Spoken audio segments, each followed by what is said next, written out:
मास के 11वें दिन श्रीमद् भागवत कथा मूल कथा का प्रारंभ करते हैं। सभी फेसबुक लाइव मित्रों को जय गणपति की। मेरे बाल कृष्ण की पितृमूर्ति और ब्रह्म श्रीमद् भागवत कथा का हम पूजन करते हैं। कस्तूरी तिलकं ललाटपटले वक्षस्थले कौस्तुभं नासाग्रे वरमौक्तिकं करतले करे कंकणं सर्वांगे हरिचन्दनं सुललितं कंठे च मुक्तावली गोपाल श्री परिवेष्टितो विजयते गोपाल चूर्णामणि। ओम श्रीमन्महागणाधिपतये नमः। शुभाय नमः। पुरुषोत्तम मास के पावन पर्व पर श्री गणपति जी की कृपा से हम यह आयोजन कर पा रहे हैं और आप सभी फेसबुक मित्र जो हमारे साथ जुड़े हुए हैं। आइए गणपति वंदना के साथ हम आज की कथा का आरंभ करते हैं। गाइए गणपति जगवंदन, गाइए गणपति जगवंदन। शंकर सुवन भवानी नंदन, शंकर सुवन भवानी नंदन। गाइए गाइए गणपति जगवंदन, शंकर सुवन भवानी नंदन। सिद्धि शरण गज गदन विनायक, सिद्धि शरण गज वदन विनायक। कृपा सिंधु सुंदर सर्वदायक, कृपा सिंधु सुंदर सर्वदायक। गाइए गणपति जगवंदन। मोदक प्रिय मुद मंगल दाता, मोदक प्रिय मुद मंगल दाता। विद्या वारिधि बुद्धि विधाता, विद्या वारिधि बुद्धि विधाता। गाइए गाइए गणपति जगवंदन, शंकर सुवन भवानी नंदन।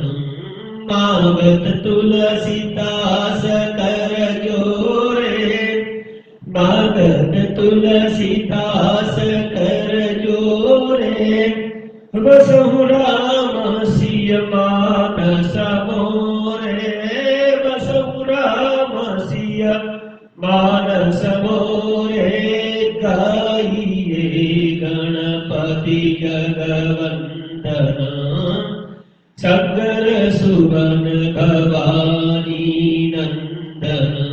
गाइए गणपति जगवंदन, गाइए गणपति जगवंदन। जय गणपति की।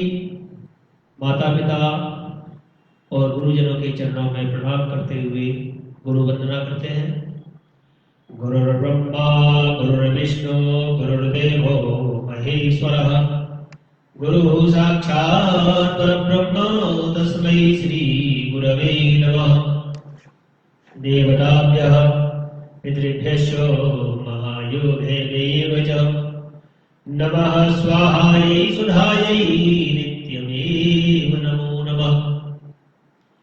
ओम सच्चिदानंद रूपाय विश्वोत्पत्त्यादि हेतवे तापत्रय विनाशाय श्री कृष्णाय वयं नमः। इस पुरुषोत्तम मास के पावन समय में भगवान कृष्ण और गणपति महाराज की आज्ञा से यह मन में एक विचार आया कि पुरुषोत्तम मास में कुछ ऐसा किया जाए कि हमारा भी उद्धार हो और सभी को लाभ हो।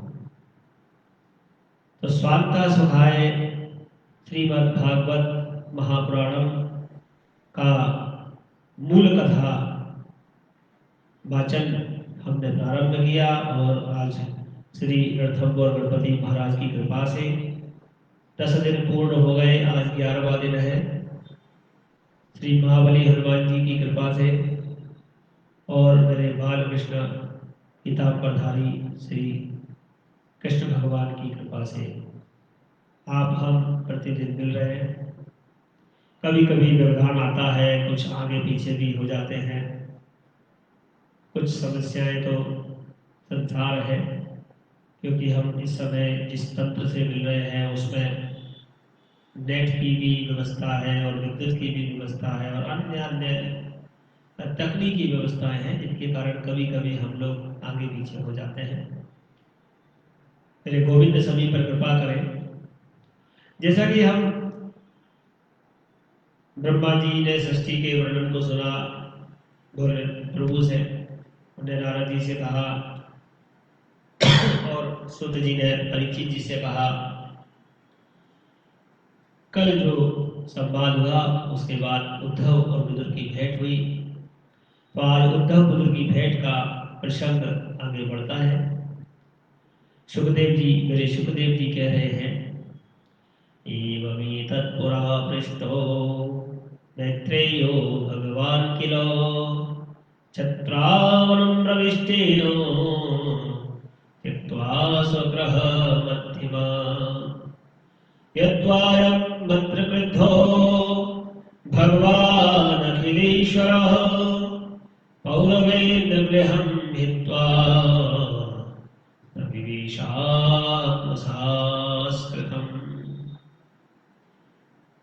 सुखदेव जी ने बहुत अच्छी बात के लिए कहा कि परीक्षित, जो बात तुमने पूछी है वही पूर्व काल में सुख और समृद्धि से पूर्ण घर को छोड़कर वन में गए विदुर जी ने भगवान मैत्रेय जी से पूछी थी। सब एक दूसरे से पूछ रहे हैं।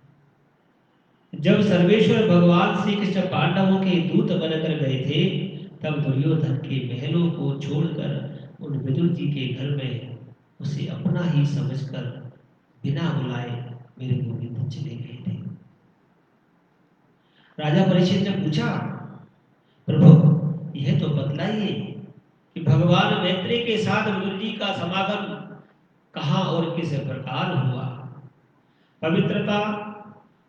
पवित्र आत्मा विदुर ने महात्मा मैत्रेय जी कोई साधारण प्रश्न तो नहीं किया होगा, क्योंकि उसे तो मैत्रेय जी जैसे साधु श्रोमणी ने अभिनंदन पूर्वक उत्तर देकर महिमा मंडित किया होगा। सुखदेव जी कहते हैं,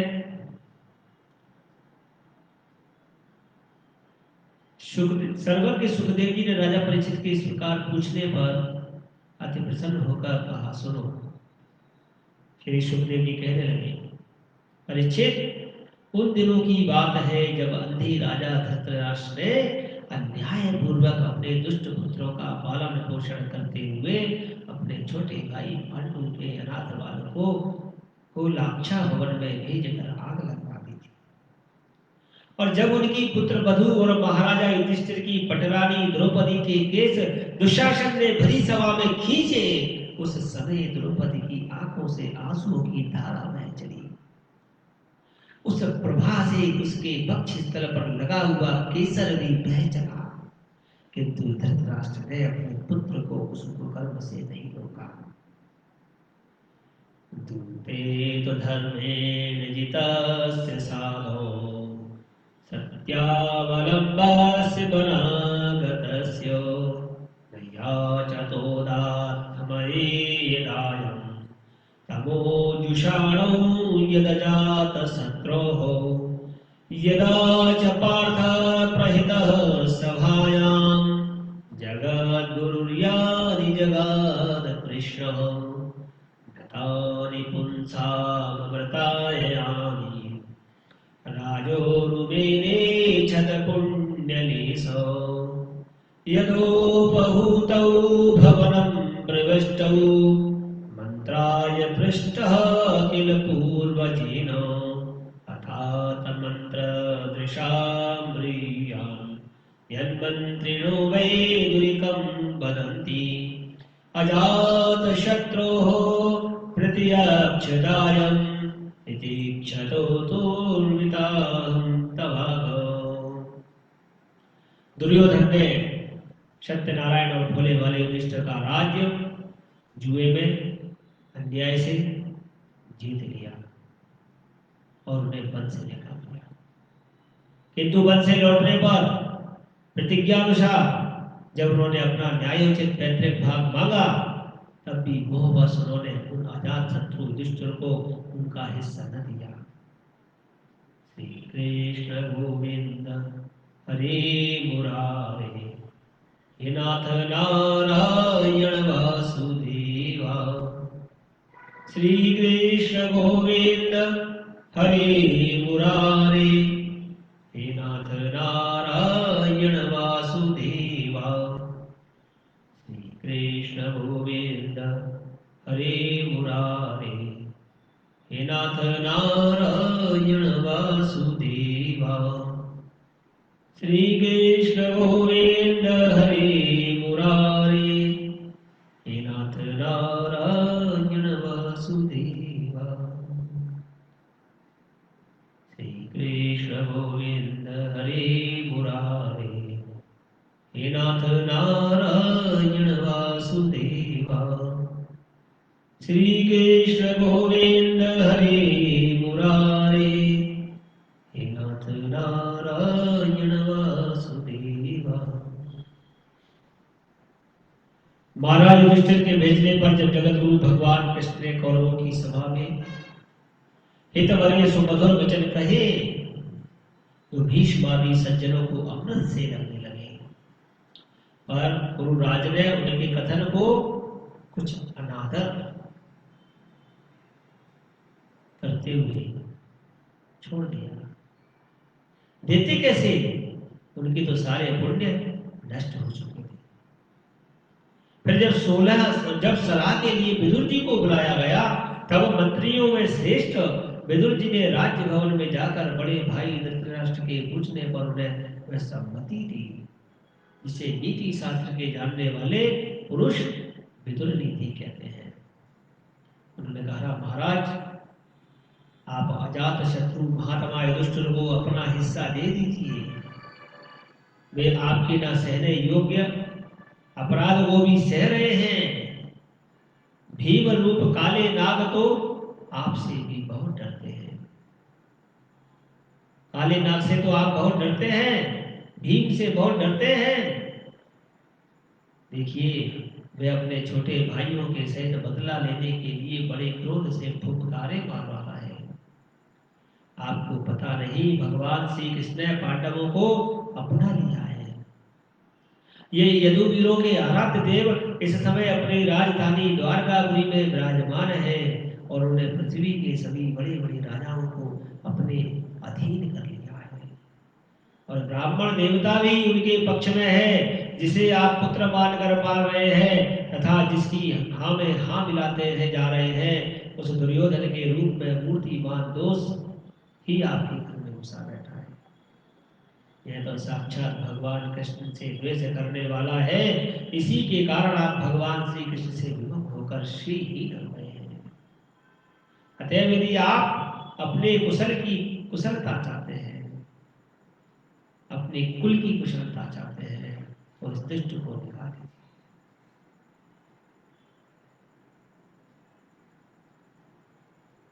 विदुर जी का ऐसा सुंदर स्वभाव था, साधु जन भी उसे प्राप्त करने की इच्छा करते थे।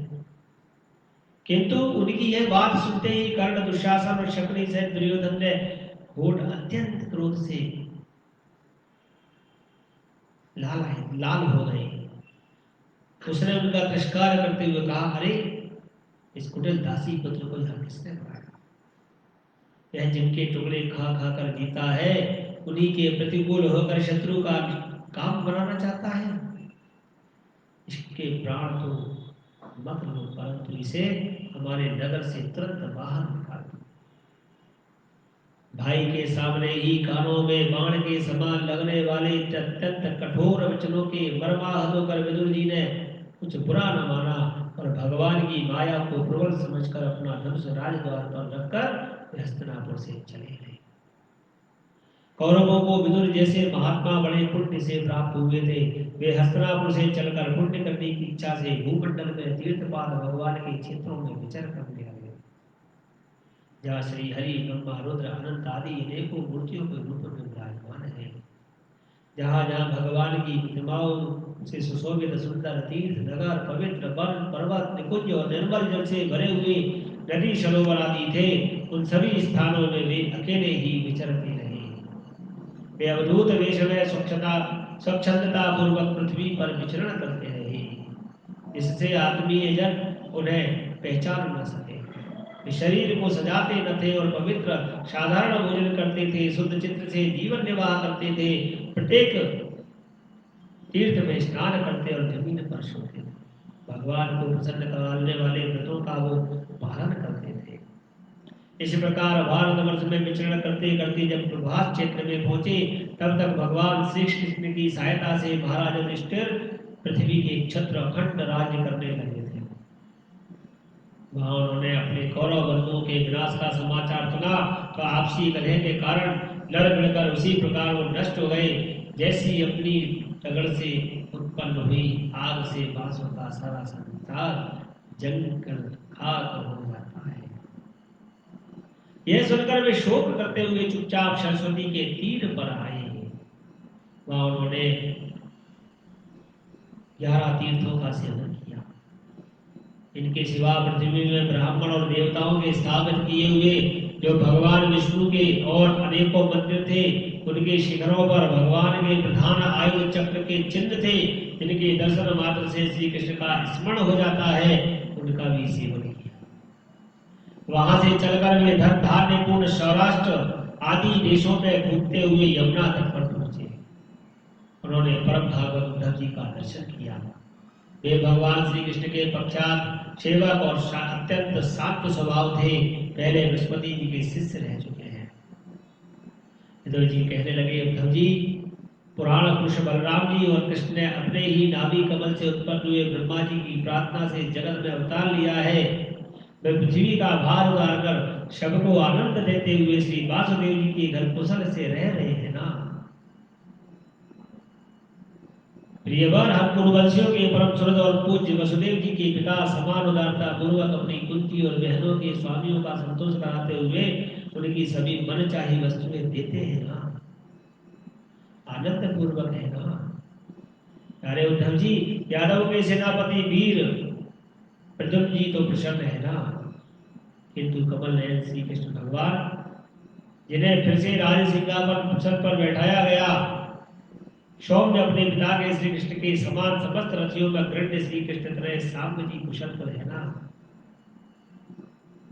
सौम्य स्वभाव उद्धव जी अपने हृदय स्वर भगवान श्री कृष्ण का अनन्य भाव से अनुसरण करने लगे और पूछने लगे, वे सब कुशल पूर्वक तो है। महाराज युधिष्ठिर और अर्जुन और श्री कृष्ण रूप दोनों भुजाओं की सहायता से धर्म मर्यादा का न्याय पूर्वक पालन करते हैं ना। से अनेक उन्होंने प्रश्न किए। यद्यपि कौरवों ने उनसे बहुत से अपराध किए, फिर भी भगवान ने उनकी इसलिए उपेक्षा कर दी कि वे उनके साथ उन दुष्ट राजाओं को भी मारकर शरणागतों का दुख दूर करना चाहते थे।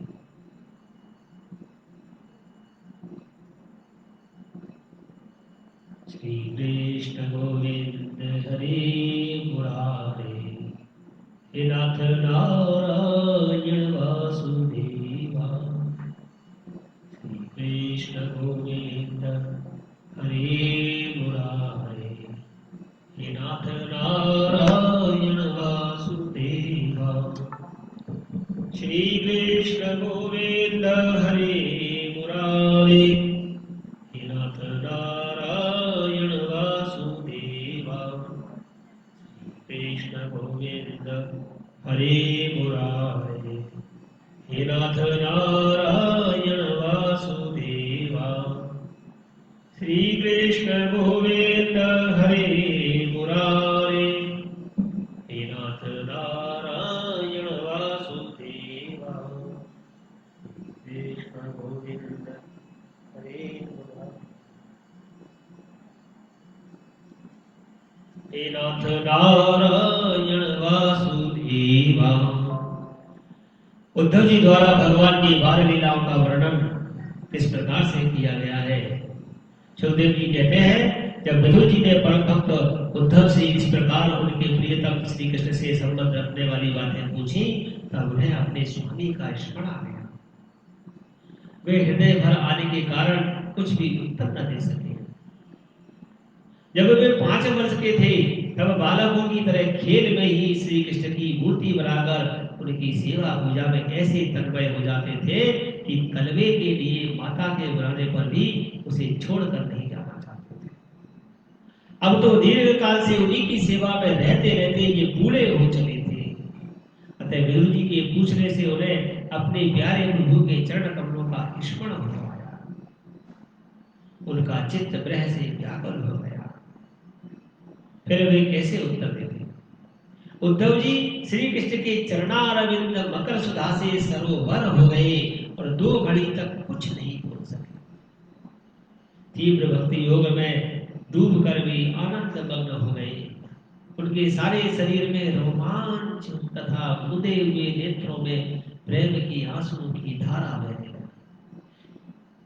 उद्धव जी को इस प्रकार प्रेम प्रवाह में डूबे हुए देखकर विदुर जी ने उन्हें कृतकृत्य हो गए।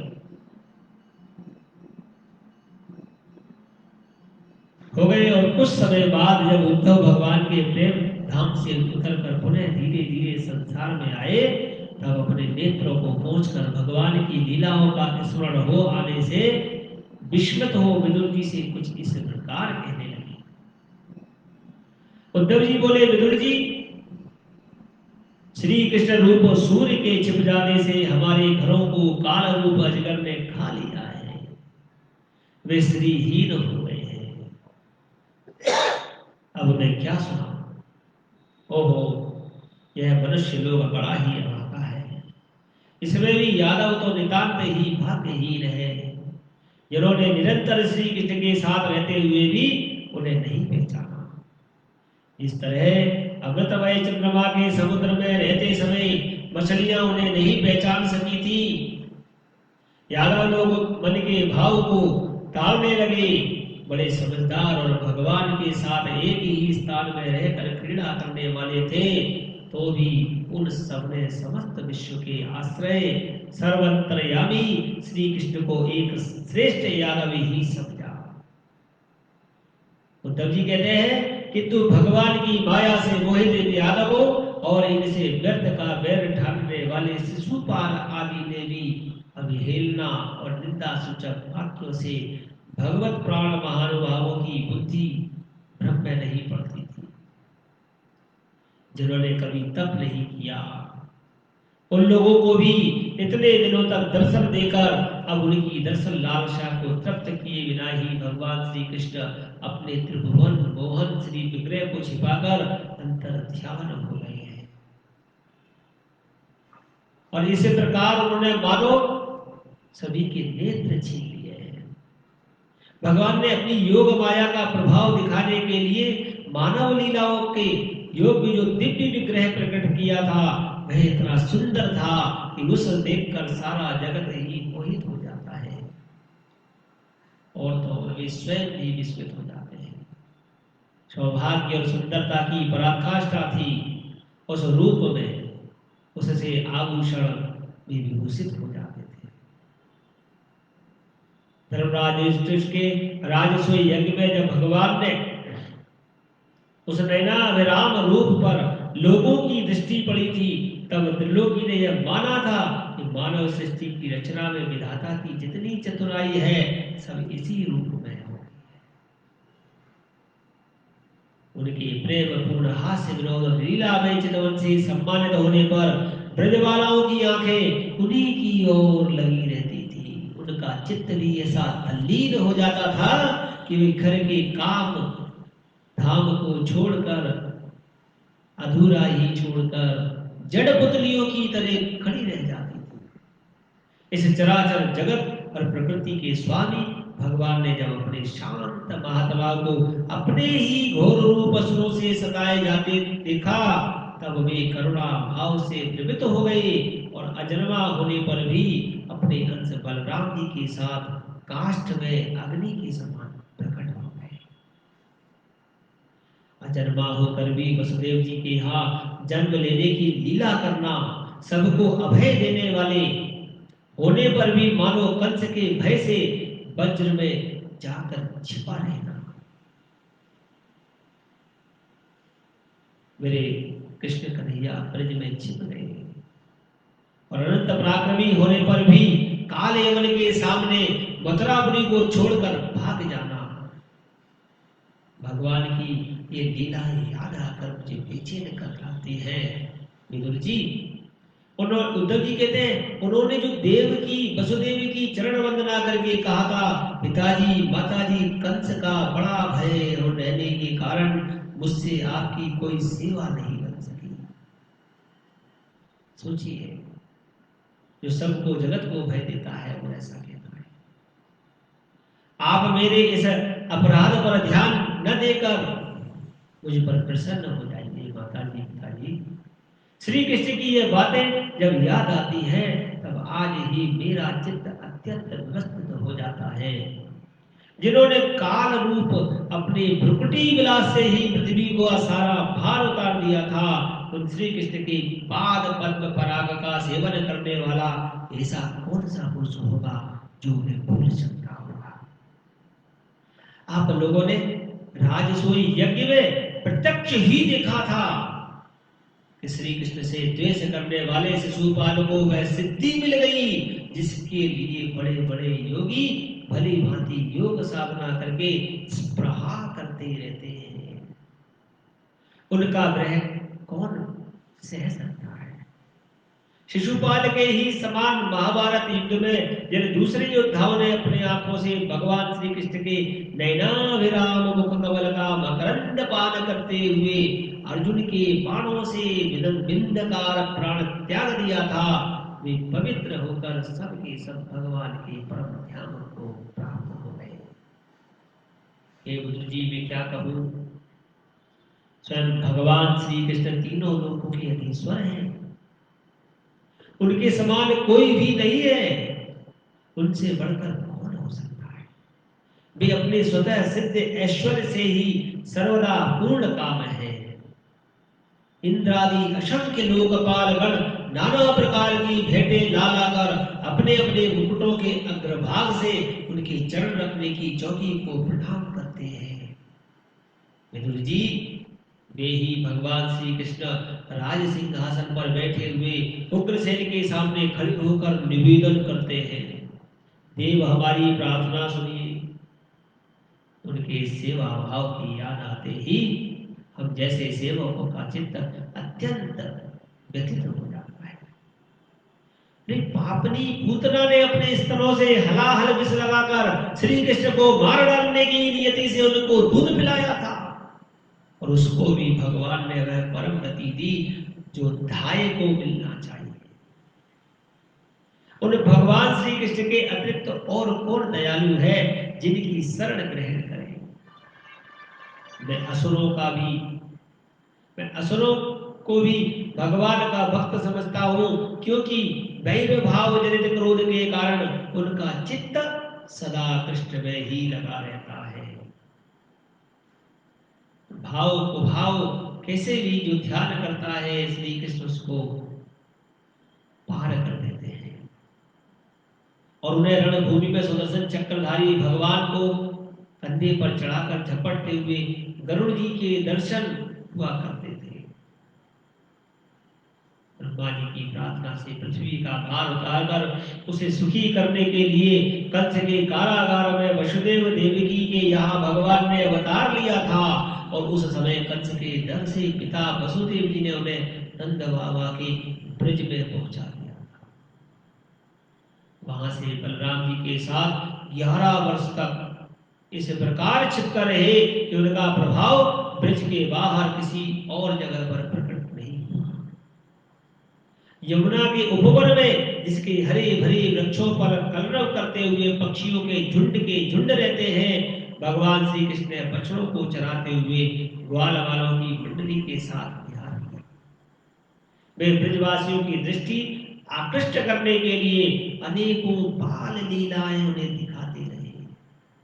कभी रोने से लगते, कभी हंसने से, कभी सिंह शावक के समान मुग्ध दृष्टि से देखते, तो फिर कुछ बड़े होने पर सफेद बैल और रंग बिरंगी शोभा की मूर्ति गौओं को चराते हुए अपने साथी गोपों को बांसुरी बजा बजा कर रिझाने लगे। हे विदुर, इसी समय जब कंस ने उन्हें मारने के लिए बहुत से मायावी और मनमाना रूप धारण करने वाले राक्षस भेजे, तब उनको खेल खेल में ही भगवान ने परलोक भेज दिया। जैसे कोई बालक खिलौनों को तोड़ डालता है, उस प्रकार उन सबको उन्होंने मार डाला। हे विदुर, मैं क्या कहूं मेरे कन्हैया की लीला को। कालिया नाग का दमन करके विष मिला हुआ जल पीने से मरे हुए ग्वाल वालों और गौओं को जीवित कर उन्हें कालिया दह का निर्दोष जल पीने की सुविधा प्राप्त की। मेरे कन्हैया ने बड़े हुए धन का सदव्यय कराने की इच्छा से श्रेष्ठ ब्राह्मणों के द्वारा नंद बाबा से गोवर्धन पूजा रूप को यज्ञ करवाया। भद्र, इससे अपना मान जब इंद्र जब मान भंग होने के कारण क्रोधित होकर ब्रज का विनाश करने के लिए मूसलाधार जल बरसाना आरंभ किया, तब भगवान ने करुणावश खेल ही खेल में छत्ते के समान दुर्योधन पर्वत को उठा लिया और अत्यंत घबराए हुए ब्रजवासियों की तथा उनके पशुओं की रक्षा करी। संध्या के समय जब सारे वृंदावन में शरद के चंद्रमा की चांदनी छिटक जाती है, तब श्री कृष्ण उनका सम्मान करते हैं और उस समय मधुर गान करते हैं। गोपियों की मंडल की शोभा बढ़ाते हुए उनके साथ रास विहार करते हैं। हे विदुर, मैं आपको क्या क्या सुनाऊं। श्री कृष्ण गोविंद हरे मुरारे, हे नाथ नारायण वासुदेवा। उद्धव जी कहते हैं, इसके बाद श्री कृष्ण ने अपने माता पिता देवकी वसुदेव को सुख पहुंचाने की इच्छा से बलदेव जी के साथ मथुरा पर आए। उन्होंने शत्रु समुदाय के स्वामी कंस को ऊंचे सिंहासन से पटक कर उसके प्राण लेकर उसकी सबको बड़े जोर से पृथ्वी पर घसीटा। और क्या बताऊं, सांदीपनि मुनि के द्वारा एक बार उच्चारण किए हुए सांगोपांग वेद का अध्ययन करके दक्षिणा स्वरूप उनके मरे हुए पुत्र को पंचजन नामक राक्षस से के पेट से लाकर अर्थात यमपुरी से लाकर गुरुजी को दक्षिणा स्वरूप दिया। भीष्मक नंदनी रुक्मिणी के सौंदर्य से अथवा रुक्मिणी के बुलाने से जो शिशुपाल और उसके सहायक वहां आए थे, उनके सिर पर पैर रखकर गांधर्व विधि से विवाह करने के लिए अपनी नित्य शंकरी रुक्मिणी को वैसे ही हरण कर लाए थे जैसे गरुड़ अमृत कलश को ले आए थे। स्वयंवर में 7 बिना नथे हुए बैलों को नाथ कर नग्नजिति सत्या से विवाह किया और इस प्रकार मानभंग हो जाने पर मूर्ख राजाओं ने शस्त्र उठाकर राजकुमारी को छीनना चाहा। तब मेरे भगवान कृष्ण स्वयं बिना घायल हुए अपने शस्त्रों से उन्हें मार डाला।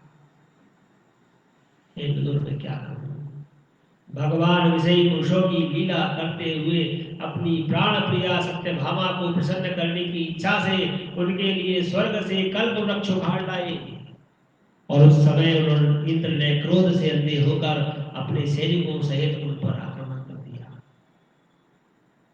क्योंकि वह निश्चय ही अपनी स्त्रियों का क्रीड़ा मृग बना हुआ है। अपनी विशाल डील डोल से आकाश को भी ढक देने वाले और अपने पुत्र भौमासुर को भगवान के हाथ से मरा हुआ देखकर पृथ्वी ने जब उनसे प्रार्थना की तब उन्होंने भौमासुर के पुत्र भगदत्त को उसका बचा हुआ राज्य देकर उसके अंतःपुर में प्रवेश कर लिया। वह भौमासुर द्वारा हर कर लाई हुई बहुत सी राजकन्याएं थी। वे दीनबंधु श्री कृष्णचंद्र को देखते ही खड़ी हो गई और सब ने महान हर्ष, लज्जा एवं प्रेम पूर्ण चितवन से तत्काल ही भगवान को पति रूप में वर्ण कर लिया। तब भगवान ने अपनी निज शक्ति योग माया से उन ललनाओं के अनुरूप उतने ही रूप धारण करके उन सब का अलग अलग महलों में एक ही मुहूर्त में विधिवत पाणी ग्रहण अपने साथ करा लिया। उनकी लीला विस्तार है। अपनी लीला का विस्तार करने के लिए उन्होंने उनमें से प्रत्येक के घरों में सभी गुणों से अपने ही समान 10-10 पुत्र उत्पन्न किए। जब कार्यवन, जरासंध और शालवादी ने अपनी सेनाओं से मथुरा और द्वारकापुरी को घेरा तब भगवान ने निज जनों को अपनी अलौकिक शक्ति देकर उन्हें स्वयं मरवाया था। शंबर, द्विवेद, बाणासुर, मुर्र, बलवल तथा तंत्र, वक्र और अन्य योद्धाओं को भी किसी को भी उन्होंने स्वयं मारा था, किसी को दूसरों से मरवाया था। इसके बाद उन्होंने आके भाई धृतराष्ट्र और पांडु के पुत्रों का पक्ष लेकर आए हुए राजाओं का भी संहार कर दिया। जिनकी सेना सहित कुरुक्षेत्र में पहुंचने पर पृथ्वी डगमगाने लगी थी। कर्ण, दुशासन, शकुनी की खोटी सलाह से जिनकी आयु और श्री दोनों ही नष्ट हो चुकी थी तथा भीमसेन की गदा से जिसकी जांघ टूट चुकी थी उस दुर्योधन को अपने साथियों के सहित पृथ्वी पर पड़ा देखकर उन्हें बड़ी प्रसन्नता न हुई। वे सोचने लगे यदि द्रोण, भीष्म, अर्जुन और भीमसेन के द्वारा इस 18 छोड़ी सेना का विपुल श्रृंगार हो भी गया तो इससे पृथ्वी का कितना भार हल्का होगा। अभी तो मेरे अंशरूप प्रद्युम्न आदि के बल से बड़े हुए यादवों का दुस्सह दल भी बना हुआ है। जब वे मधुपान से मतवाले होकर लाल लाल आंखें करके आपस में लड़ने लगे तब उससे ही इनका नाश होगा और इसके सिवाय कोई उपाय नहीं। असल में मेरे संकल्प करने पर ये स्वयं ही अंतर्ध्यान हो जाएंगे। ये सोचकर भगवान ने दुष्टों को अपनी पैतृक राजगद्दी पर बिठाया, अपने सभी संबंधियों को, सत्पुरुषों को मार्ग दिखाकर आनंदित किया। उत्तरा के उदर में जो अभिमन्यु ने पुरुवंश का बीज स्थापित किया था वह भी अश्वत्थामा के ब्रह्मास्त्र से नष्ट हो चुका था, किंतु भगवान ने उसे बचा लिया। उन्होंने धर्माज युधिष्ठिर से 3 अश्वमेध यज्ञ करवाए और वे भी श्री कृष्ण के अनुगामी होकर अपने छोटे छोटे भाइयों की सहायता से पृथ्वी की रक्षा करते हुए बड़े आनंद से रहने लगे। विश्वात्मा श्री भगवान ने भी द्वारकापुरी में रहकर लोक और वेद की मर्यादा का पालन करते हुए सब प्रकार के भोग भोगे, किंतु सांख्य योग की स्थापना करने के लिए उनसे कभी आसक्त नहीं हुए। हे मधुर मुस्कान, स्नेहमयी चितवन, सुधामयी वाणी, निर्मल चरित्र तथा समस्त शोभा और सुंदरता के निवास अपने श्री विग्रह से लोक परलोक और विशेषतः यादवों को आनंदित किया तथा रात्रि में अपनी प्रियाओं के साथ क्षणिक अनुराग युक्त होकर समयोचित विहार किया। इस प्रकार उन्हें भी सुख दिया। इस तरह बहुत वर्षों तक विहार करते करते ग्रस्त आश्रम संबंधी भोग सामग्रियों से जब वैराग्य हो गया तब मेरे कन्हैया ये भोग भवन सामग्रियां ईश्वर के अधीन है और जीव भी उन्हीं के अधीन है। जब योगेश्वर भगवान श्री कृष्ण को ही उसने वैराग्य सा हो गया तब भक्ति योग के द्वारा उनका अनुगमन करने वाले भक्त तो उन पर विश्वास ही कैसे करेंगे जब साक्षात भगवान को इन सबसे वैराग्य हो गया है।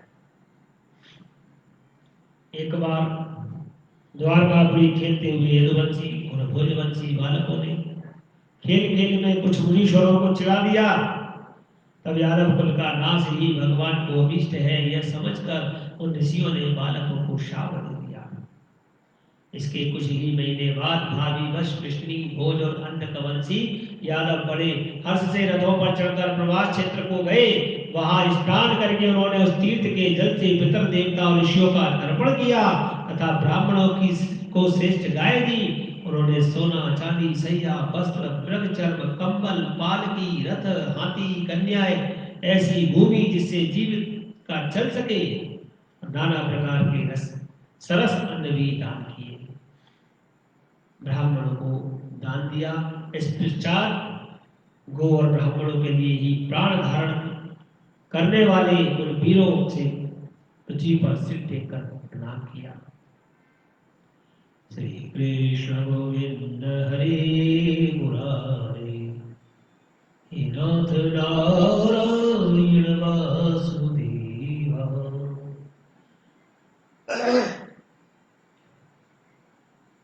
उद्धव जी ने कहा, फिर ब्राह्मणों की आज्ञा पाकर यादवों ने भोजन किया और बारुणी मदिरा पी ली।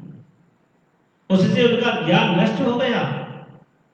वे दुर्वचनों से एक दूसरे से हृदय को चोट पहुंचाने लगे। मदिरा के मद में उनकी बुद्धि बिगड़ गई।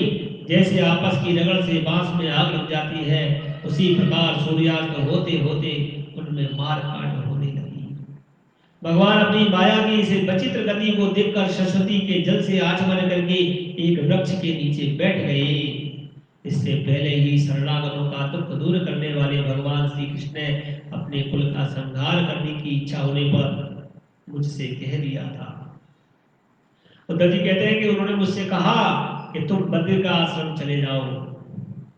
विदुर जी, इससे यद्यपि मैं उनका आशय समझ गया था, तो भी स्वामी के चरणों का वियोग न सह सकने के कारण मैं उनके पीछे पीछे प्रवास क्षेत्र में पहुंच गया। वहां मैंने देखा जो सबके आश्रय है किंतु जिनका कोई और आश्रय नहीं है। वे प्रियतम प्रभु शोभा धाम श्याम सुंदर सरस्वती के तट पर अकेले ही बैठे हैं। दिव्य विशुद्ध सत्व में अत्यंत सुंदर श्याम शरीर है, शांति से भरी रतन नारी आंखें हैं। उनकी चार भुजाएं और रेशमी पीतांबर देखकर मैंने उनको दूर से ही पहचान लिया।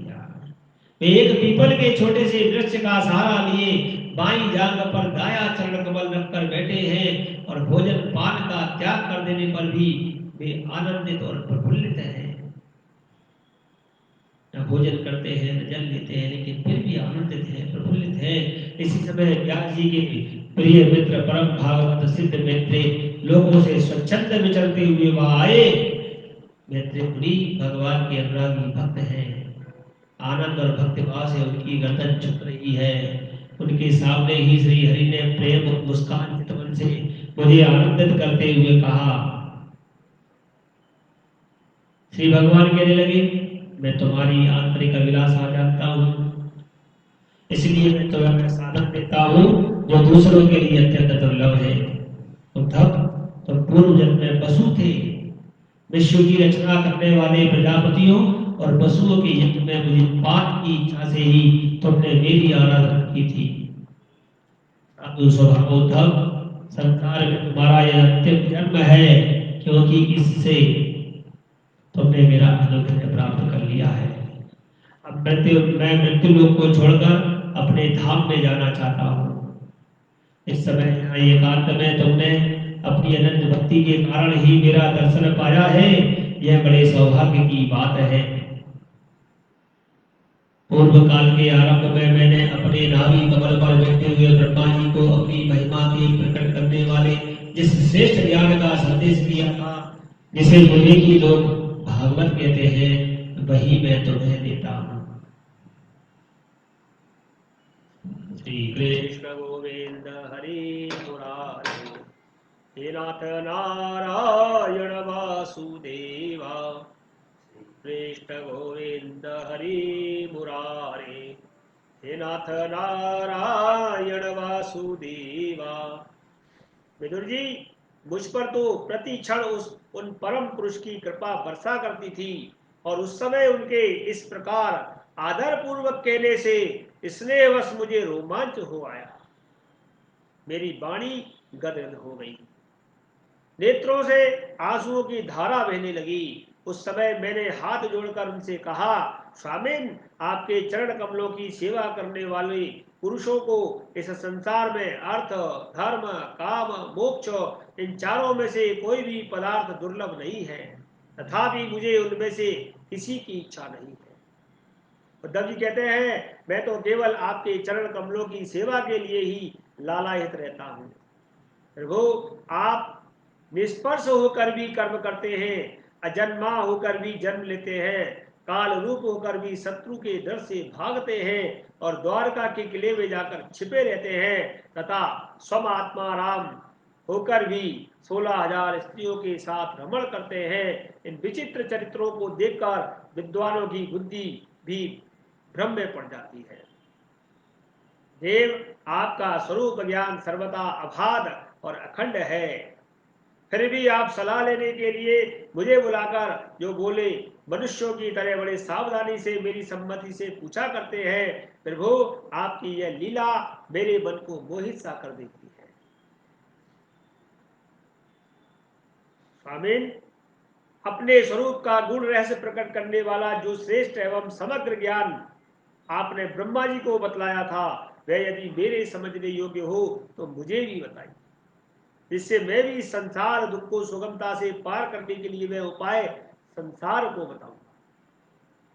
जब मैंने इस प्रकार अपने हृदय का भाव निवेदित किया, तब परम पुरुष कमल नयन भगवान श्री कृष्ण ने अपने स्वरूप की परम स्थिति का उपदेश किया, और इस प्रकार पूज्यपाद गुरु श्री कृष्ण ने आत्म तत्व की उपलब्धि का साधन सुनकर तथा उन प्रभु के चरणों की वंदना और परिक्रमा करके जब मैं वहां आया हूं, उस समय उनके विरह से मेरा चित्त अत्यंत व्याकुल हो रहा है। विदुर जी, पहले तो उनके दर्शन पाकर मुझे आनंद हुआ था, किंतु अब तो मेरे हृदय को उनकी विरह व्यथा अत्यंत पीड़ित कर रही थी। अब मैं उनके प्रिय क्षेत्र बद्रिका वन आश्रम को जा रहा हूं, जहां भगवान श्री नारायण और नर ये दोनों ऋषि लोगों पर अनुग्रह करने के लिए दीर्घकालीन सौम्य दूसरों की सुख पहुंचाने वाली एवं कठिन तपस्या कर रहे हैं। सुखदेव जी कहते हैं, इस प्रकार उद्धव जी के मुख से अपने प्रिय बंधुओं के विनाश का असह्य समाचार सुनकर परम ज्ञानी विदुर जी को बड़ा शोक उत्पन्न हुआ। उसे उन्होंने ज्ञान द्वारा शांत कर लिया। जब भगवान श्री कृष्ण के परिक्रमाओं से प्रधान महाभागवत जी उद्धव जी बद्रिकाश्रम को और चले गए, तब कुरुश्रेष्ठ विदुर जी ने श्रद्धा पूर्वक उनसे पूछा। विदुर जी ने कहा, उद्धव जी, योगेश्वर भगवान श्री कृष्ण ने अपने स्वरूप के गुण रहस्यों को प्रकट करने वाले जो परम ज्ञानी आपसे कहा था, वह आप हमें भी सुनाइए, क्योंकि भगवान के सेवक तो आप ही हैं और अपने सेवकों का कार्य सिद्ध करने के लिए ही आप विचरण करते हैं। उद्धव जी ने कहा, उस तत्व ज्ञान के लिए आपको मुनिवर मैत्रेय जी की सेवा करनी चाहिए। उस मर्त्य लोक को छोड़ते समय मेरे सामने स्वयं भगवान ने ही उनको उपदेश करने के लिए इन्हें आज्ञा दी। सुखदेव जी कहते हैं कि इस प्रकार विदुर जी के साथ विश्वमूर्ति भगवान श्री कृष्ण के गुणों की चर्चा होने से उस कथामृत के द्वारा उद्धव जी का वियोग जनित महान ताप शांत हो गया। यमुना जी के तीर पर उनकी ये वह रात्रि एक क्षण के समान बीत गई और फिर प्रातः काल होते ही वे वहां से चले गए। राजा परीक्षित ने पूछा, भगवान, वृष्टिकुल और भोज वंश के सभी रथी और युद्धपतियों के भी युद्धपति जब नष्ट हो गए थे, यहाँ तक कि त्रिलोकीनाथ श्री हरि को वह अपना रूप छोड़कर जाना पड़ा था, फिर उन सबके मुखिया उद्धव जी ही कैसे बचे रहे? सुखदेव जी ने कहा, जिनकी इच्छा व्यर्थ कभी नहीं होती, उनसे श्री हरि ने ब्राह्मणों के शाप रूप काल के बहाने उनके कुल का संहार कर अपने श्री विग्रह को त्यागते समय विचार किया। अब इस लोक से मेरे चले जाने पर संयमी शिरोमणि उद्धव ही मेरे ज्ञान को ग्रहण करने के सच्चे अधिकारी है। उद्धव मुझसे अणु मात्र भी कम नहीं है, क्योंकि वे आत्मजयी है, विषयों से कभी विचलित नहीं हुए। अतः लोगों को मेरे ज्ञान की शिक्षा देते हुए वे यही रहेंगे। वेदों के मूल कारण जगत गुरु श्री कृष्ण ने इस प्रकार आज्ञा देने पर उद्धव जी भद्रकाश्रम जाकर समाधि योग द्वारा श्री हरि की आराधना करने लगे। कुरुश्रेष्ठ परिच्छेद। परमात्मा श्री कृष्ण ने लीला से ही अपना विग्रह श्री विग्रह रूप प्रकट किया था और लीला से ही उसे अंतर ध्यान कर लिया। उनका वह अंतर ध्यान होना भी धीर पुरुषों का उत्साह बढ़ाने वाला तथा दूसरे पशुतुल्य और अधीर पुरुषों के लिए अत्यंत दुष्कर था। परम भागवत उद्धव जी के मुख से उनके प्रशंसनीय कर्म और इस प्रकार अंतर ध्यान होने पर समाचार पाकर तथा यह जानकर कि भगवान ने परम धाम जाते समय मुझे भी स्मरण किया था, विदुर जी उद्धव जी के चले जाने पर प्रेम से विबल होकर रोने लगे। इसके पश्चात सिद्ध श्रोमणी श्री विदुर जी यमुना तट से चलकर कहने लगे, कुछ दिनों में गंगा जी के किनारे पहुंचे हैं जहां श्री मैत्रेय जी रहते हैं। श्री कृष्ण गोविंद हरि मुरारे हे नाथ नारायण वासुदेवा। शुभ जी कह रहे हैं, श्री सुखदेव जी कहते हैं, द्वारजुन नद्याः ऋषभ करुणाम मैत्रेयवासीनमगाधबोधम् छत्तोपसृत्याचितभावशुद्ध अप्रक्षशैल्यगुणावितृप्त। हे परम ज्ञानी मैत्रेय मुनि हरि क्षेत्र में विराजमान थे। भगवत भक्ति से शुद्ध हुए हृदय वाले विदुर जी उनके पास जा पहुंचे। उनके साधु स्वभाव से प्रसन्न होकर पूछने लगे।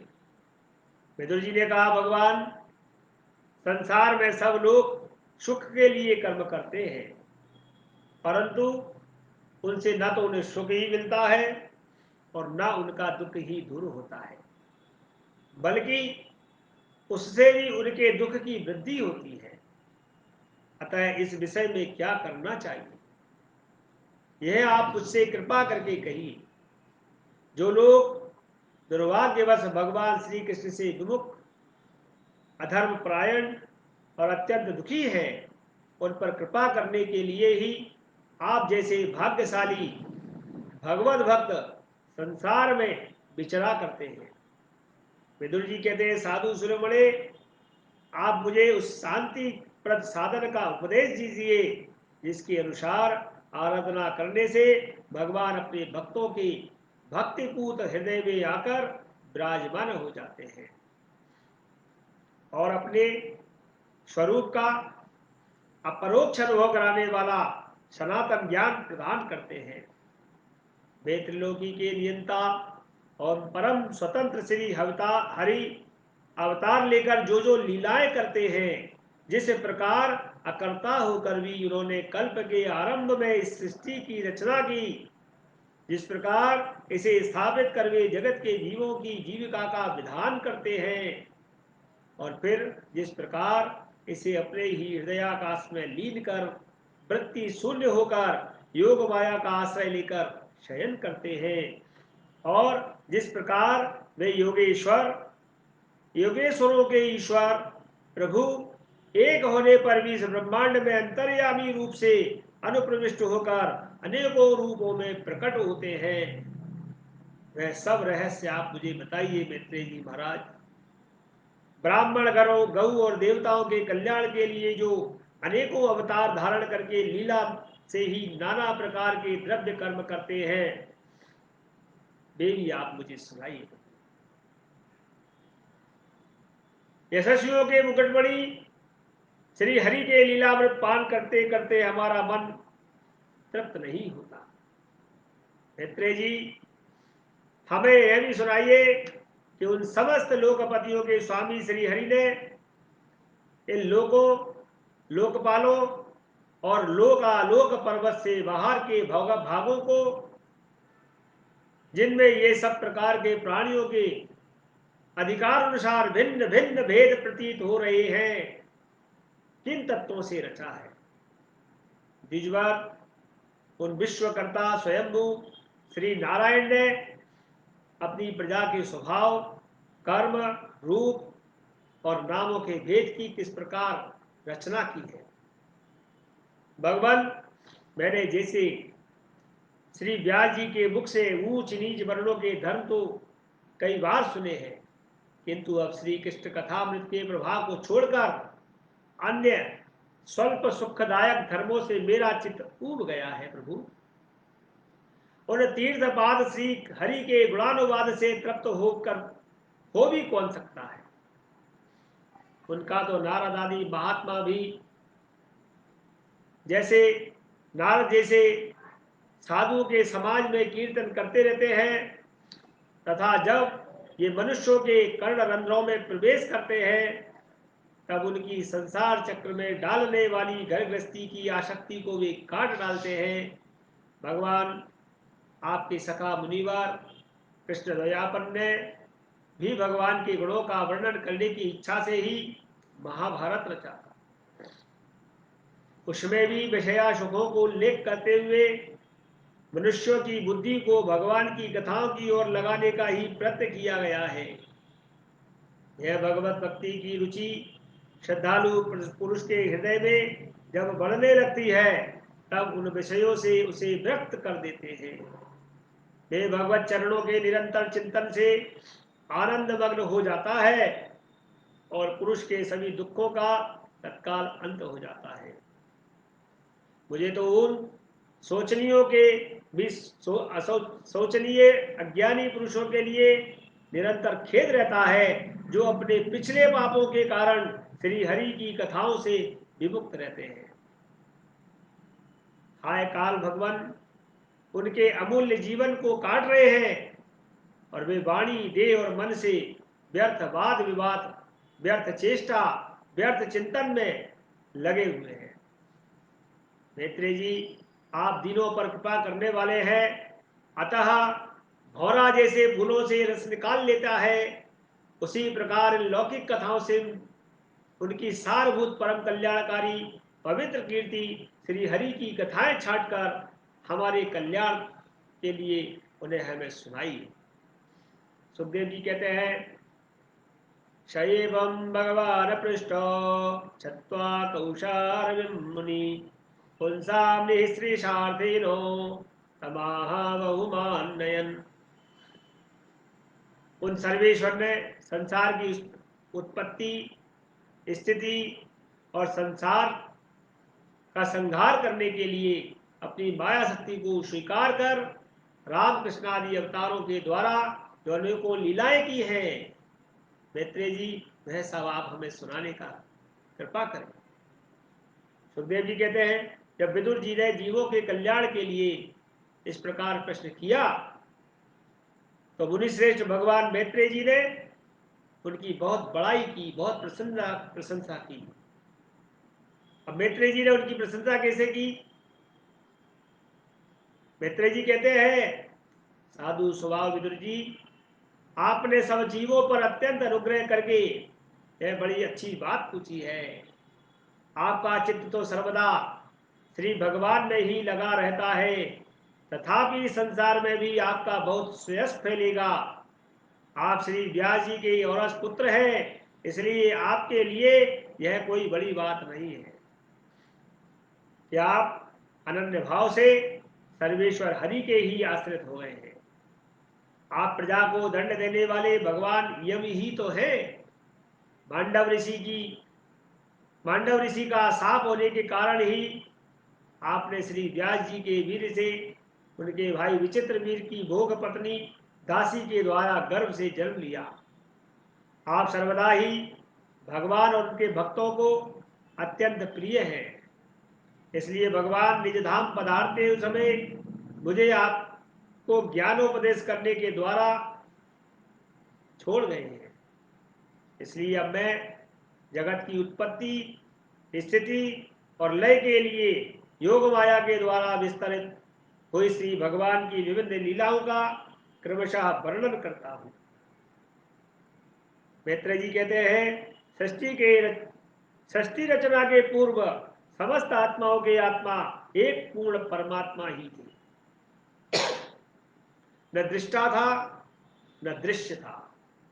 सृष्टि काल में अनेक वृत्तियों के भेद से जो अनेकता दिखाई पड़ती है वह वही थे, क्योंकि उनकी इच्छा अकेले रहने की थी।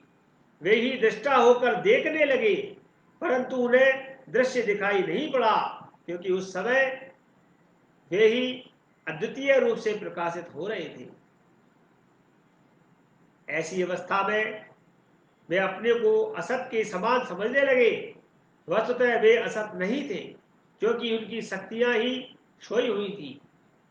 उनके ज्ञान का लोप नहीं हुआ था। यह दृष्टा और दृश्य का अनुसंधान करने वाली ही शक्ति ही है, कार्य कारण रूपा माया ही है। भगवान विदुर जी इस भावारूप भाव और अभाव के स्वरूप को अनिवर्चनीय माया के द्वारा ही भगवान ने इस विश्व सृष्टि का निर्माण किया। काल शक्ति से जब यह त्रिगुणमयी माया क्षोभ को प्राप्त हुई, तब उन इंद्रियातीत चिन्मय परमात्मा ने अपने अंश पुरुष रूप में उसमें चिदाभास रूप बीज स्थापित किया। जब काल की प्रेरणा से उस अव्यक्त माया से महत तत्व प्रकट हुआ, वह मिथ्या ज्ञान का नाश होने के कारण विज्ञान स्वरूप और अपने में सूक्ष्म रूप से स्थित प्रपंच की अभिव्यक्ति देने वाला था। फिर चिदाभास गुण और काल के अधीन उस महत तत्व ने भगवान की दृष्टि पड़ने पर इस विश्व की रचना के लिए अपना रूपांतर किया। महत तत्व के विकृत होने पर अहंकार की उत्पत्ति हुई, जो कार्य अधिभूत, कारण अध्यात्म और कर्ता अधिदेव, अर्थात अधिभूत, अध्यात्म और अधिदेव रूप होने के कारण भूत, इंद्रिय और मन का कारण है। अहंकार वैकारिक अर्थात सात्विक, तेजस अर्थात राजसी और तामस भेद से 3 प्रकार का हो गया। अतः अहम तत्व होने पर वैकारिक अहंकार से मन और जिससे विषयों का ज्ञान होता है, वे इंद्रियों के अधिष्ठाता देवता हुए। तेजस अहंकार से ज्ञानेन्द्रिया और कर्मेंद्रिया उत्पन्न हुई तथा तामस अहंकार से सूक्ष्म भूत तत्वों का कारण शब्द तन्मात्र हुआ। उससे दृष्टांत से आत्मा का बोध कराने वाले आकाश उत्पन्न हुए। भगवान की दृष्टि जब आकाश पर पड़ी तो उनसे फिर काल माया और चिदाभास के योग से स्पर्श तंत्र उत्पन्न हुआ। उनके विकृत होने पर वायु की उत्पत्ति हुई, वायु से आकाश की उत्पत्ति हुई, आकाश से पृथ्वी की उत्पत्ति हुई। इस प्रकार विदुर जी इन आकाश आदि भूतों में से जो भूत पीछे पीछे उत्पन्न हुए, उनके क्रमशः अपने पूर्व भूतों के गुण भी उनमें आते गए। अर्थात एक तत्व से में दूसरा तत्व समाहित होता चला गया। ये पंच तत्व से संपूर्ण सृष्टि का निर्माण हुआ। ये मैं तत्व आदि के अभिमानी विकार, विक्षेप और चेतनांश विशिष्ट रूप देवगण श्री भगवान के ही अंश है, किंतु पृथक पृथक रहने के कारण जब वे विश्व रचना रूप अपने कार्य में सफल नहीं हुए, तब हाथ जोड़कर भगवान से कहने लगे। देवताओं ने कहा, देव, हम आपके चरण कमल की वंदना करते हैं। ये अपनी शरण में आए हुए जीवों का ताप दूर करने के लिए छत्र के समान है तथा इनका आश्रय लेने के लिए यतिजन अनंत संसार दुख को सुगमता से ही दूर फेंक देते हैं। हे जगतकर्ता जगदीश्वर, इस संसार में तापत्रय से व्याकुल रहने के कारण जीवों को जरा भी शांति नहीं मिलती। इसलिए भगवान, हम आपकी चरणों की ज्ञानमयी छाया का आश्रय लेते हैं। मुनिजन, एकांत स्थान में रहकर आपके मुख कमल का आश्रय लेने वाले वेद मंत्र रूप पक्षियों के द्वारा जिनका अनुसंधान करते रहते हैं तथा संपूर्ण पापनाशिनी नदियों में श्रेष्ठ गंगा जी के उद्गम स्थान है, आपके उन परम पावन पाद पद्मों का हम आश्रय लेते हैं। हम आपके चरण कमलों की उस चौकी का आश्रय ग्रहण करते हैं जिसे भक्तजन श्रद्धा और श्रवण कीर्तन आदि के रूप में भक्ति से परिमार्जित अंतःकरण में धारण करके वैराग्य पुष्ट ज्ञान के द्वारा परम धीर हो जाते हैं। ईश्वर, आप संसार की उत्पत्ति, स्थिति और संसार के लिए ही अवतार लेते हैं। अतः हम जब आपके उन चरण कमलों की शरण लेते हैं जो अपना स्मरण करने वाले भक्तजनों का अभय कर देते हैं, जिन पुरुषों का देह, गेह और उनके संबंध रखने वाले अन्य तुच्छ पदार्थों में अहमता, ममता का दृढ़ दुराग्रह है, उनके शरीर में आपके अंतर्यामी रूप से रहने पर भी जो अत्यंत दूर है, उन्हीं आपके चरणार बिंदों को हम सदैव भजते रहते हैं। परमेश्वर यशस्वी परमेश्वर इंद्रियों के विषया अभिमुख रहने के कारण जिनका मन सर्वदा बाहर ही भटकता रहता है, वे पामर लोग आपके विलासपूर्ण पाद विन्यास की शोभा के विशेषज्ञ भक्तजनों का दर्शन नहीं कर पाते। इसी से एक कारण वे आपके चरणों से भी दूर रहते हैं। हे देव, आपके कथामृत का पान करने से उमड़ी भक्ति के कारण जिनका अंतःकरण निर्मल हो गया है, वे लोग भी वैराग्य ही जिसका सार है ऐसा आत्मज्ञान प्राप्त करके अनायास ही आपके वैकुंठ धाम को चले जाते हैं। दूसरे धीर पुरुष चित्त निरोध रूप समाधि के बल से आपकी बलवती माया को जीतकर आप में ही लीन हो जाते हैं, पर उन्हें श्रम बहुत करना होता है, किंतु आपकी सेवा के मार्ग में कुछ भी असंभव नहीं है, वह कष्ट नहीं है। हे आदिदेव, आपने सृष्टि रचना की इच्छा से हमें त्रिगुणमय रचा है, इसलिए विभिन्न स्वभाव वाले होने के कारण हम आप में मिल नहीं पाते। इसी से आपकी क्रीड़ा के साधन रूप ब्रह्मांड की रचना करके उसे आपको समर्पण करने में असमर्थ हो रहे हैं। अतः जन्मरत भगवान जिससे इस हम ब्रह्मांड रचकर आपको सब प्रकार के भोग समय समय पर समर्पण कर सके और जहाँ स्थित होकर हम भी अपनी योग्यता के अनुसार अन्न ग्रहण कर सके तथा ये सब जीव भी सब प्रकार की विघ्न बाधाओं से दूर रहकर हम और आप दोनों का भोग समर्पण करते हुए अपना अपना अन्न भक्षण कर सके, ऐसा कोई उपाय कीजिए। ऐसे महत्त्वादि ने स्तुति की।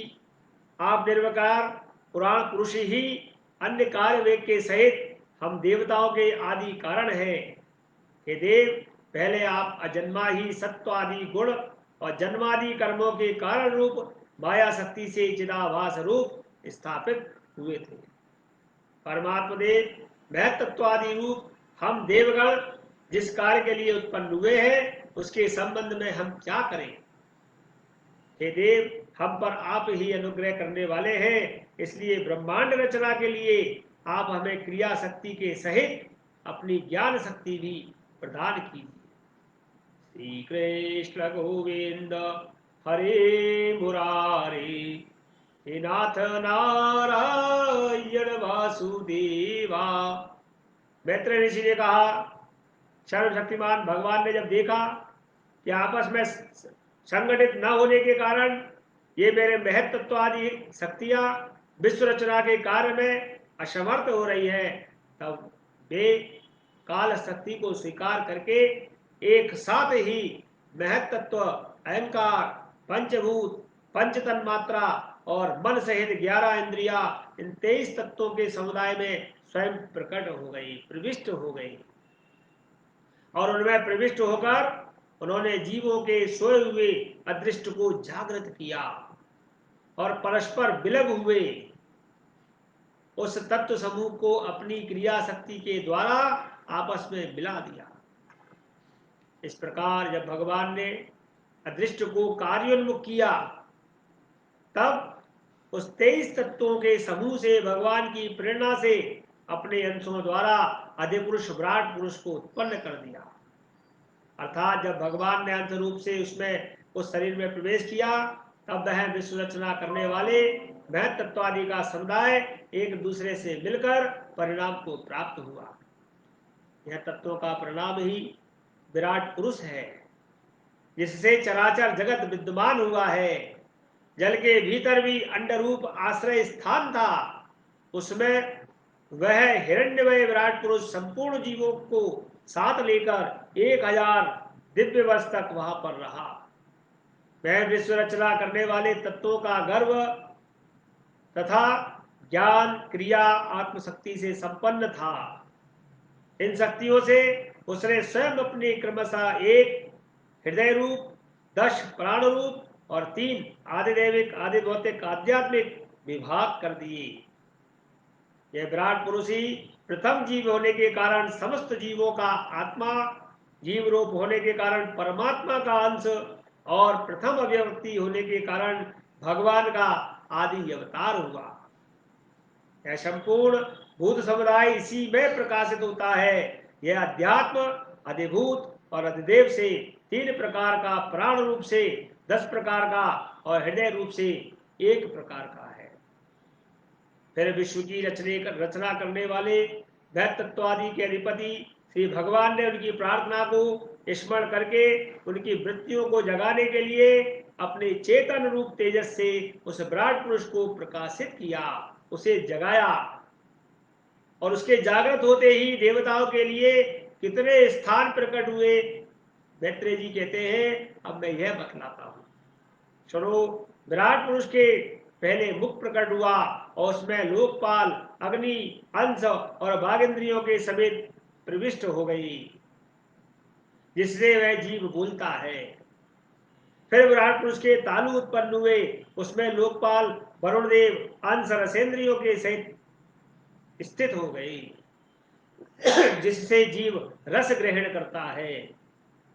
इसके पश्चात उस विराट पुरुष के नथुने प्रकट हुए और उनमें दोनों अश्विनी कुमार अपने अंश घ्राणेन्द्रियों के साथ प्रविष्ट हो गई, जिससे जीव गंध ग्रहण करता है, अर्थात सूंघता है। इस प्रकार जब विराट देव में आंखें प्रकट हुई, तब उनमें अपने अंश नेत्रेंद्रियों के सहित लोकपति सूर्य ने प्रवेश किया। और जिस नेत्रेंद्रिय से पुरुष को विविध रूपों का ज्ञान होता है, फिर उस विराट विग्रह में त्वचा उत्पन्न हुई, उसमें अपने अंश त्वगिंद्रियों के सहित वायु देवता स्थापित हो गई, जिससे त्वचा इंद्रियों से जीव को स्पर्श का अनुभव होता है। जब उसके कर्ण छिद्र प्रकट हुए, तब उनमें अपने अंश श्रवणेन्द्रियों के सहित दिशाओं ने प्रवेश किया, जिस श्रवणेन्द्रियों से जीव को शब्द का ज्ञान होता है। और फिर विराट पुरुष शरीर में चर्म उत्पन्न हुआ, उसमें अंश रोमों सहित औषधियां स्थित हुई, जिन रोगों से जीव खुजली आदि का अनुभव करता है। अब उनके लिंग उत्पन्न हुए। अपने इस आश्रय से प्रजापति ने अपने अंश वीर के सहित वहां पर प्रवेश किया, जिससे जीव आनंद का अनुभव करता है। फिर विराट पुरुष के गुदा प्रकट हुई, उसमें लोकपाल मित्र ने अपने अंश पायु इंद्रियों के सहित प्रवेश किया, इससे जीव मल त्याग करता है। इसके पश्चात उसके हाथ प्रकट हुए, उनमें अपनी ग्रहण त्याग रूपा शक्ति के सहित देवराज इंद्र ने प्रवेश किया। इस शक्ति से जीव अपनी जीविका प्राप्त करता है। मैत्रेय जी कहते हैं, जब इसके चरण उत्पन्न हुए, तब उनमें अपनी शक्ति गति के सहित लोकेश्वर विष्णु ने प्रवेश किया और इस गति शक्ति द्वारा जीव अपने गंतव्य स्थान तक पहुंचता है। फिर इसके बुद्धि उत्पन्न हुई, अपने इस स्थान से वह अंश बुद्धि शक्ति के साथ बागपति ब्रह्मा ने प्रवेश किया और इस बुद्धि शक्ति से जीव ज्ञातव्य विषयों को और गहराई से जान सकता है। फिर इसके अंदर हृदय प्रकट हुआ और उसमें अपने अंश मन के सहित चंद्रमा स्थित हुआ। इस मन शक्ति के द्वारा जीव संकल्प विकल्प आदि रूपों के ज्ञान को विकारों को भी प्राप्त करता है। तत्पश्चात विराट पुरुष में अहंकार उत्पन्न हुआ और इस अपने आश्रय से क्रिया शक्ति सहित अभिमान रुद्र ने प्रवेश किया। इससे जीव अपने कर्तव्य को स्वीकार करता है। अब इसमें चित्त प्रकट हुआ, उसमें चित्त शक्ति के सहित महतत्व ब्रह्मा स्थित हुए और इस चित्त शक्ति से जीव विज्ञान को उपलब्ध करता है। इस विराट पुरुष ने के सिर में स्वर्गलोक और पैरों से पृथ्वी और नाभि से अंतरिक्ष तक आकाश उत्पन्न हुआ। इनमें क्रमशः सत रज तम तीनों गुण परिणाम रूप देवता मनुष्य प्रेत आदि इसके अंदर देखे जाते हैं। इनमें देवता लोग सत्व गुण की अधिकता के कारण स्वर्गलोक में, मनुष्य उनके उपयोगी गौ आदि जीव रजोगुणी प्रधानता के कारण पृथ्वी लोक में और तमोगुणी स्वभाव वाले होने के कारण रुद्र के पार्षद गण भूत प्रेत आदि दोनों के बीच में स्थित भगवान के नाभि स्थानीय अंतरिक्ष लोक में रहते हैं। मैत्रेय जी कहते हैं, विदुर जी, वेद और ब्राह्मण भगवान के मुख से प्रकट हुए। मुख से प्रकट होने के कारण ही ब्राह्मण सब वर्णों में श्रेष्ठ और सबके पूज्य हुए। उनकी भुजाओं से क्षत्रिय वृत्ति और उसका कारण अवलंब करने वाले क्षत्रिय वर्ण उत्पन्न हो गए, जो विराट भगवान का अंश होने के कारण जन्म लेकर सब वर्णों की चारों ओर से उपद्रवों से रक्षा करते हैं। भगवान की दोनों भुजाएं और दोनों जंघाओं से उन लोगों का निर्वाह करने वाली वैश्य वृत्ति उत्पन्न हुई और उन्हीं से वैश्य वर्ण का भी प्रादुर्भाव हुआ। यह वर्ण अपनी वृत्ति से सब जीवों की जीविका चलाता है।